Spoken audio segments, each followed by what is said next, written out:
നിങ്ങളുടെ favourite shows ഇനി ഒരിക്കലും മിസ്സാവില്ല. ഇപ്പോൾ C5 കാണും നിങ്ങളുടെ ഫേവറേറ്റ് ഷോസ് തികച്ചും സൗജന്യമായി. വേണമെങ്കിൽ നിനക്ക് ഞാൻ അവസാനമായിട്ടൊരു ചാൻസ് കൊടുത്തരാം. നിനക്ക് തെറ്റ് പറ്റിയിട്ടുണ്ടെങ്കിൽ തുറന്നു പറയാം. ഇപ്പോൾ ഒരു അവസരമുണ്ട്.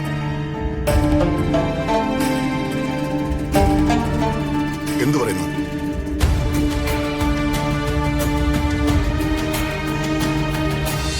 കുഞ്ഞ് ദീപകിനെ പോലെ തന്നെയുണ്ട്.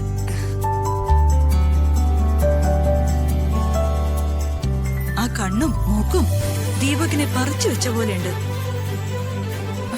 അല്ലേ ശേഖരേട്ടാ? അതെ.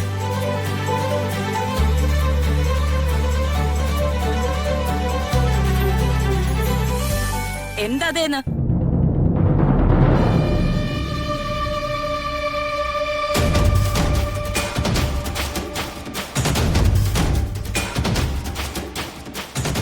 ജനിച്ചു മണിക്കൂറുകൾ പോലും ആയില്ല. ആ കുഞ്ഞിന് എന്റെ മകന്റെ ചായ ആണെന്ന് എന്തടിസ്ഥാനത്തിലാ നിങ്ങൾ ഈ പറയുന്നേ? ഇത് എവിടുത്തെ ഏർപ്പാടാ? ചേച്ചി, ഞങ്ങൾക്ക് തോന്നിയോ ഞങ്ങൾ പറഞ്ഞു. സംശയം ഉണ്ടെങ്കിൽ ചേച്ചി ഒന്ന് കുഞ്ഞിനെ നോക്കിക്കോ. കുഞ്ഞിനെ കണ്ടു കഴിയുമ്പോ ഞങ്ങൾ പറഞ്ഞ ശരിയാണെന്ന് ചേച്ചിക്ക് മനസ്സിലാവും.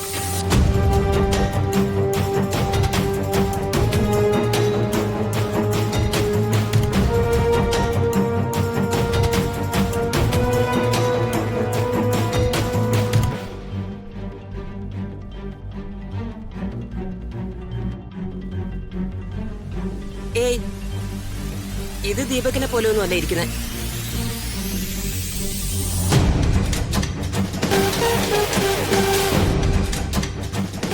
ദീപകിന്റെ നിറവും മുടിയും ഒന്നുമില്ല.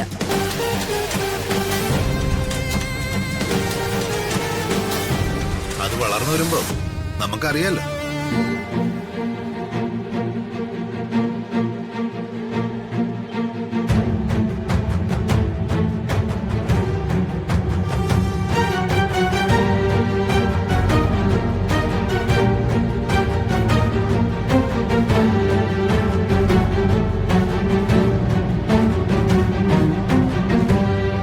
പെട്ടെന്ന് ആശുപത്രിയിൽ നിന്ന് അമ്മയും കുഞ്ഞിനെ ഡിസ്ചാർജ് ചെയ്തോ?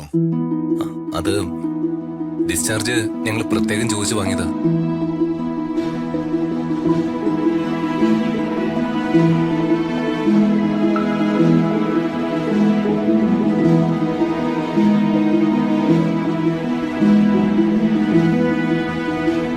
എന്തെങ്കിലും പ്രശ്നമുണ്ടോ? ഏയ് ഇല്ല വർമ്മ സാറേ, പ്രശ്നങ്ങളൊന്നും കുഞ്ഞിനുണ്ടാവാൻ പാടില്ലെന്ന് വിചാരിച്ചിട്ടാ ഞങ്ങള് വീട്ടിലേക്ക് ദിവ്യയും കുഞ്ഞിനെ കൊണ്ടുവരാന്ന് വിചാരിച്ച.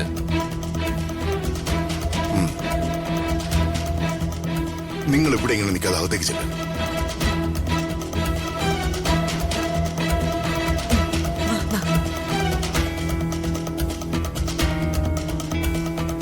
രാജു, ഈ വീട്ടിലുള്ള സൗകര്യങ്ങളൊക്കെ കുഞ്ഞിന് മതിയാവോ?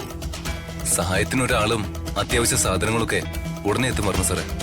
അവരുടെ സേവനം 5 ദിവസം ലഭിക്കുമെന്ന് പറഞ്ഞുറപ്പിച്ചിട്ടുണ്ട്. ഗുഡ്. കുഞ്ഞിന്റെ DNA ആയി ബന്ധപ്പെട്ട കാര്യമോ? പ്രസവശേഷം കുഞ്ഞിന്റെ ബ്ലഡ് പല ടെസ്റ്റിനു വേണ്ടിയിട്ട് അവരെടുത്തു. കൂടെ DNA ടെസ്റ്റിനും കൂടി ഉള്ളത് അവരെടുത്തിട്ടുണ്ട്. പ്രതാപ, അതിന്റെയൊക്കെ ആവശ്യമുണ്ടോ? നീ ഒന്നുകൂടെ ഒന്ന് ആലോചിച്ച് നോക്കിയേ.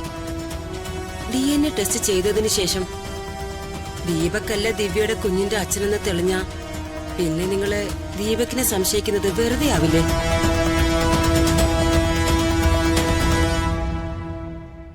എന്തിനാ ആവശ്യമില്ലാതെ നിങ്ങളൊക്കെ അവനെ ഇങ്ങനെ സംശയിക്കുന്നേ?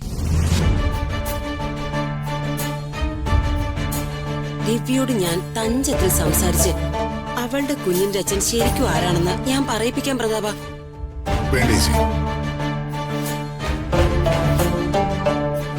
ആദ്യം DNA ടെസ്റ്റ് നടക്കട്ടെ.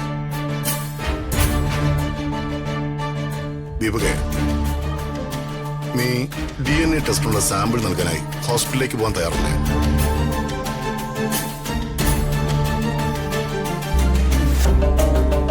എന്താ, നിനക്ക് പേടിയുണ്ടോ?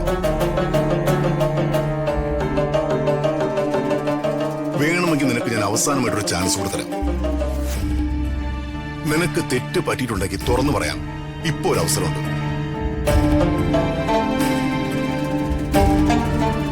എന്തു പറയുന്നു?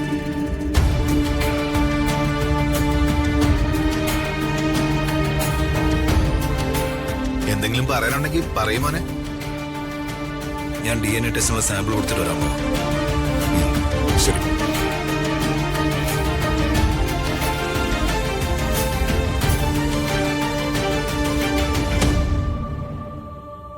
എന്താ ചേച്ചി, ടെൻഷനുണ്ടോ? ഏയ്, എനിക്കെന്ത് ടെൻഷൻ? ആർക്കവനെ വിശ്വാസം ഇല്ലെങ്കിലും എനിക്കവനെ വിശ്വാസമാ. രാജു വാ.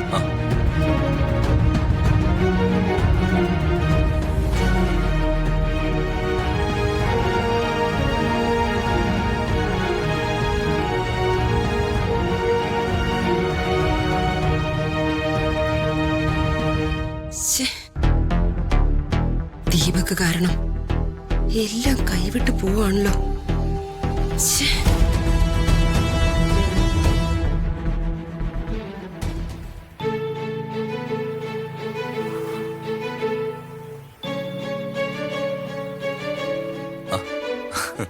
ഋതിക മാഡം വലിയ ഗൗരവത്തിലാണല്ലോ. ഏയ്, ഗൗരവൊന്നുമല്ല രാജു. ഞാൻ ദിവ്യയുടെ കുഞ്ഞിന്റെ ഭാവിയെക്കുറിച്ച് ആലോചിക്കുകയായിരുന്നു.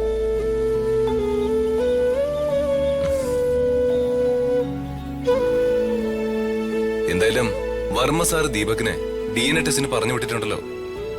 റിസൾട്ട് വരട്ടെ. റിസൾട്ട് വന്ന് ദീപകാണ് കുഞ്ഞിന്റെ അച്ഛനെന്ന് തെളിഞ്ഞ പിന്നെ കുഞ്ഞിന്റെ ഭാവി സുരക്ഷിതമായിരിക്കുമല്ലോ ഋതിക മാഡം. അമ്മയുടെയും ദീപകിന്റെയും കൂടെ ജീവിക്കുന്നതിന്റെ ബുദ്ധിമുട്ട് എന്താണെന്ന് ശരിക്കും അനുഭവിച്ച ആളാ ഞാൻ. എല്ലാ സൗകര്യങ്ങളോടും കൂടി ആ വീട്ടിൽ കഴിഞ്ഞു പോവാന്നല്ലാതെ മനസ്സമാധാനത്തോടെ അവരുള്ളപ്പോ ആർക്കെങ്കിലും ആ വീട്ടിൽ ജീവിക്കാനാകുമെന്ന് രാജുന് തോന്നുന്നുണ്ടോ? കുഞ്ഞ് ദീപകിന്റേതാണെന്ന് തെളിഞ്ഞു കഴിഞ്ഞ അച്ഛൻ ദീപകിനോട് എങ്ങനെ റിയാക്ട് ചെയ്യുമെന്ന് പറയാനാവില്ല.